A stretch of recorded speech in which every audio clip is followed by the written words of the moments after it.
What's up, guys? Welcome to Daily Dose of Reddit. This is your host, Zach, and today's subreddit is r/EntitledParents. This story is called Entitled Mother Shoves Me During a School Play Because I Was Yelling. Note: this is my first post here. I read the rules, and this lady is a parent, even though her kid isn't a big part of the story. If this doesn't fit here, please tell me, then I'll remove it. Beware, this is a very long story, so get comfortable. A bit of backstory. I am American, and when I was around 8, me and my family moved to England. A few years later, I am now around 9 to 10, we moved to a new area, and of course, that meant I was starting at a new school. My family moves almost yearly. They like to explore and are constantly looking for the perfect house, so I am very used to starting fresh and making new friends. A few weeks before, we got to go look around the school I was starting at. It was a very small school. Everyone knew each other, all the teachers helped out in all the classes, things like that. I got to meet all the teachers that worked there. There was KS1T, or Key Stage 1 teacher, KS2T, Key Stage 2 teacher, or my teacher, headmistress, and office lady. Then there were 2 teacher's assistants that offered to help around the classroom. One of them is our entitled mother at the school. I joined KS2's class mid-January, and everything was normal for the first few days. Classmates were nice as usual, teacher was dumb AF as usual. There was one kid that was very dumb and never listened as usual. Everything seemed fine. After a few days, we had a sunny day for once. I was so used to America's hot summers and snowy winters. England is just rain, rain, and more rain. KS2T decided to make use of the rare sun and said, "Today is PE class." Remember, small school, no gymnasium. I was excited, and then it was revealed that our PE teacher would be none other than one of the TAs. Nice teacher's aide was busy, so that left entitled mother. She was your average Karen, perfect haircut, dyed blonde with the roots slightly showing, nails like a bird's talons, sunglasses even though it was January, and she acted as if she was the most perfect human being. I often heard her talking about her child. She spoke as if the kid was created by angels and given to her as a gift from heaven. We were told that after we warmed up, we were going to play a game called Bulldogs. Everyone got excited except me. I had no clue what this game was. I told entitled mother that I had no idea what she was talking about, and she didn't like that. She said, "Be tough and figure it out." As we were warming up, I scratched my knee on a rock. It was a minor cut, but I was like 9 or 10. Entitled mother said stop being a child,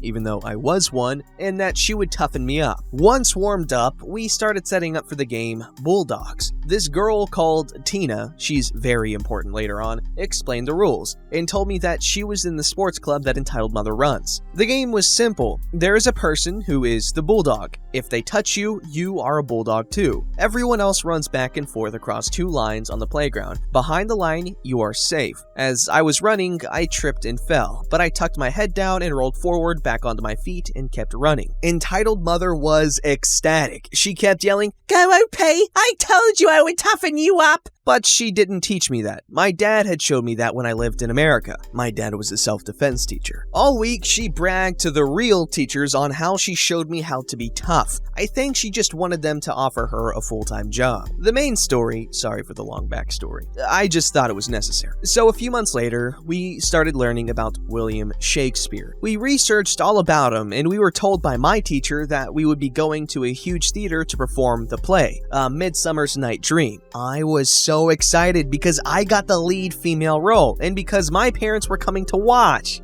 My teacher and headmistress were explaining to us about how the performance day was going to go. Headmistress said she would be watching the performances from the audience and that my teacher would be backstage along with entitled mother, who had decided to come help us. On the day of the performance, we had to get to school early and come with a packed lunch and dinner. Tina asked me if I wanted to sit with her during the bus ride. She seemed very nice. We chatted the whole ride to the theater. It took around 3 hours to get there, and she even let me sit by the window because I got travel sick. Once at the theater, we met with other schools that would also be performing a play. We would be doing 2 performances, one at around 4 p.m. and one near 9 p.m. Tina and I were so excited. We sat together and ate our lunch while my teacher ran through the plan one last time before the performance. Do you remember me mentioning the dumb kid that never listened in class? Well, turns out he is the angel that is entitled mother's child. This entitled kid came up to me and kept saying saying how his part of the play was much better than mine. Here's the conversation. Hey you, OP,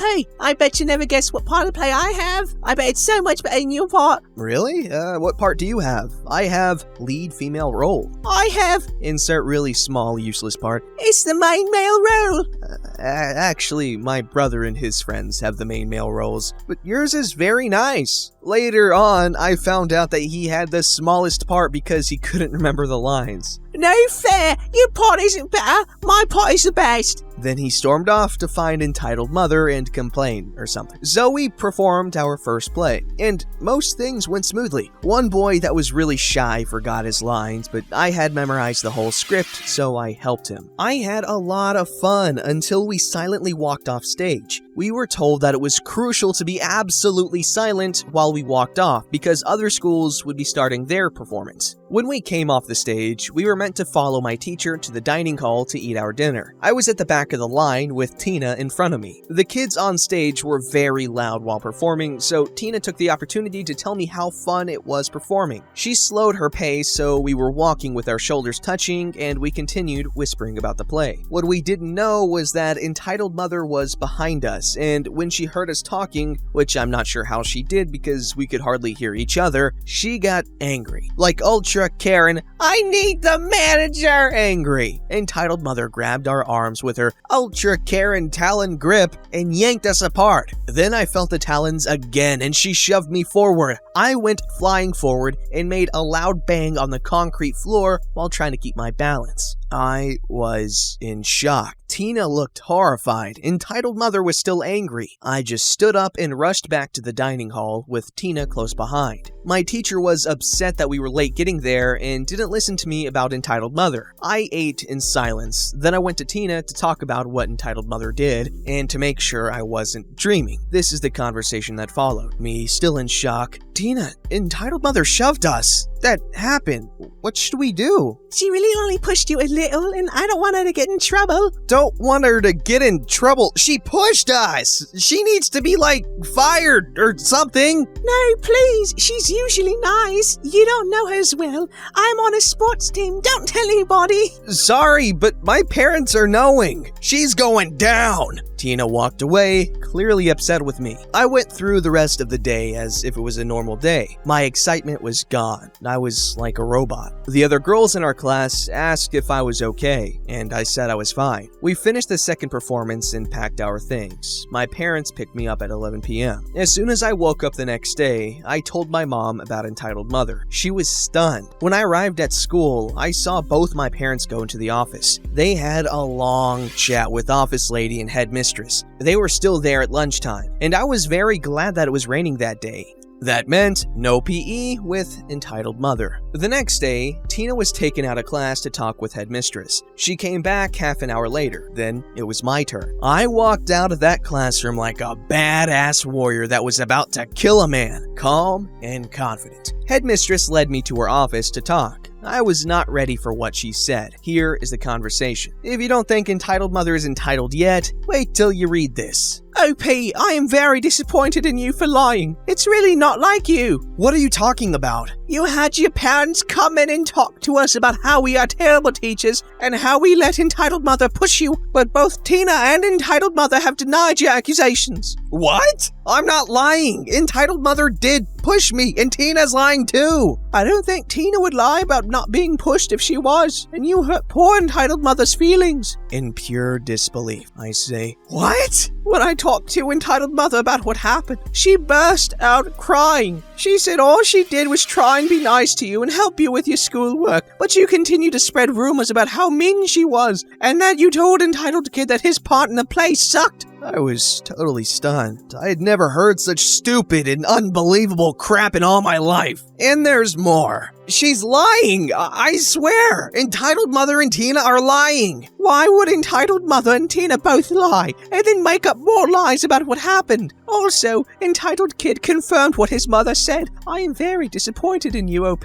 This discussion is final. Go back to class. I glared at her with all the hatred in my soul, then went back to class. Luckily, it was math class. I am very skilled at math, so I had no trouble catching up. As soon as I got home, I repeated the conversation headmistress and I had to my parents. Let's just say they were furious. My parent complained like there was no tomorrow, and I got an apology from headmistress for accusing me of lying and for not believing me without the full story. After math, sadly, entitled mother was still a teacher's aide, and she now hated my guts. Entitled mother acted as if we had this unspoken war going on. She constantly tried to make me look dumb. She did things like correcting my American accent, and when I raised my hand for help, she would loudly say, "Oh, P, you don't know how to do this?" It was annoying. I finished the year there and then left. Tina and I are no longer friends. Turns out, she is an entitled brat too. I later heard that my teacher quit, that entitled mother is still a teacher's aide, and entitled kid is still dumb as frick. Let's just say, I was very glad to leave. How did you like my story? I know it's long, but I like long stories. I have a lot more tales to tell about this school, like when Tina and her entitled boyfriend broke up. Please comment on my style of writing. I'd like to know what you think. My mom says I have a very entertaining way of using words. Also, this is 100% true except the names, of course. Goodbye from OP,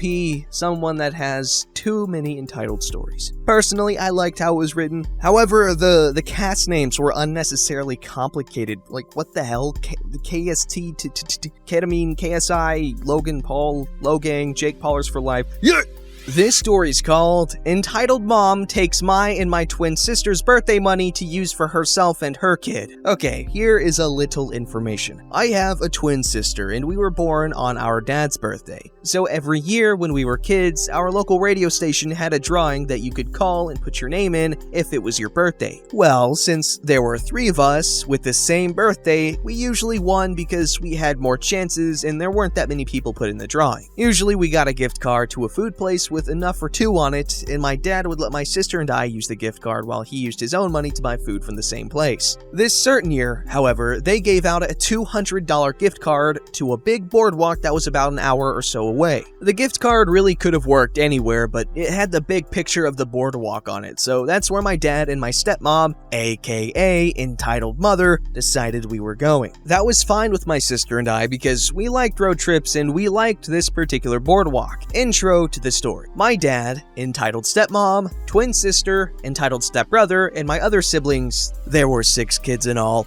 go to the boardwalk to celebrate. When we get there, my stepmom, entitled mom, immediately takes charge and leads us to where she wants to go. We go to this little store that sells incense and candles, and she buys herself some incense sticks with the gift card. That's fine, it was only like $10. So we go to one of the clothing stores there, and my stepmom is slightly overweight, so my sister and I knew this store was for us because she couldn't fit into anything there. She tells us to pick out something we want, so we both find something that is about $20 each, and she says, "No, $8 or less." We put the items back, and we find scarves for $5 each, so we both pick one out, and my stepmom purchased them with the gift card. We go to a few more stores where no one buys anything, and then we go to eat, spending about half of what's left on the gift card. That part was fine, because we knew that the gift card would have been used to buy food for everyone. Then we go to this big toy store where they have toy drones to fly around. My stepbrother tells my stepmom that he likes one, so she buys it. It was around $20, and she used the gift card. His birthday was 2 months before ours, and he got everything he asked for. Now she bought him this on our birthday with the gift card that we won. Next, we go to the arcade where my dad spends about $20 to play games for an hour or so. This leaves about $40 on the gift card, so we're thinking that maybe we will get to use the last little bit to get everyone ice cream or dessert of some sort. We were only sort of right. My stepmom takes the gift card and goes into this big chocolate store, and she uses all of the $40 to buy herself chocolate. We asked, could we at least have a piece? And she said, "No, y'all got your scarves earlier." All in all, that birthday sucked. And to make it even better, on the way home, we stopped at McDonald's. so my stepmom could get a frappe, and we all asked her if we could get those $1 ice cream cones, and she told us no because she didn't have enough money and she needed the coffee, which didn't make sense because my dad was driving. Edited to add,